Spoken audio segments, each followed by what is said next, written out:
Block 79। কারা কারা লাউ ডাল খেয়েছেন? লাউ ডাল সবাই খান, তাই না? তো কে কে পেঁপে ডাল খেয়েছেন প্লিজ কমেন্টে জানিয়ে যাবেন। যারা খাননি, কারা কারা খাননি তাও জানিয়ে যাবেন।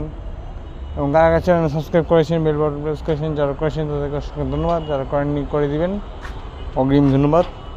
তো দেখুন কীভাবে পেঁপে দিয়ে ডাল করবেন, ডাল দিয়ে পেঁপে রান্না করবেন লাউ ডালের মতো।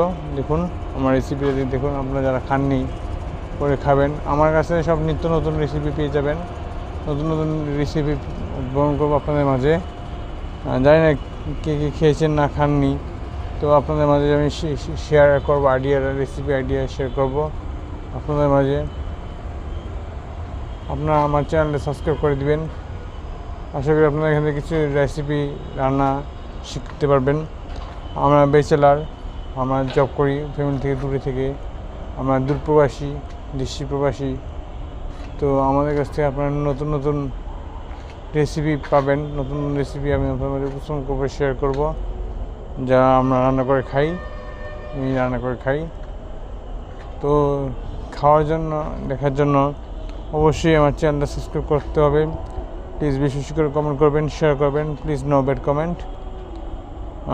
তো বাগার দিলাম পেঁয়াজ রসুন, পেঁয়াজ দিয়ে আদা দিয়ে লাউ ডাল বাগার দিলাম, লাউ ডাল বলে হয়।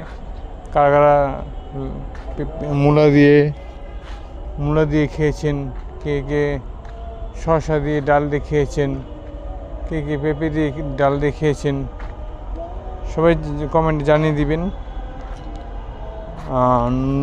আমি চেষ্টা করবো আপনার মাঝে নতুন নতুন ভিডিও উপস্থাপন করার, রেসিপি। তো তরকারি তো সেটা দেখার জন্য অবশ্যই যদি আমার কোনো ভুল ত্রুটি হয়ে থাকে ক্ষমা দৃষ্টিতে দেখবেন। মানুষ মাঝে ভুল হতেই পারে, স্বাভাবিক। তো সবাইকে আসসালামু আলাইকুম, ভালো থাকবেন, সুস্থ থাকবেন।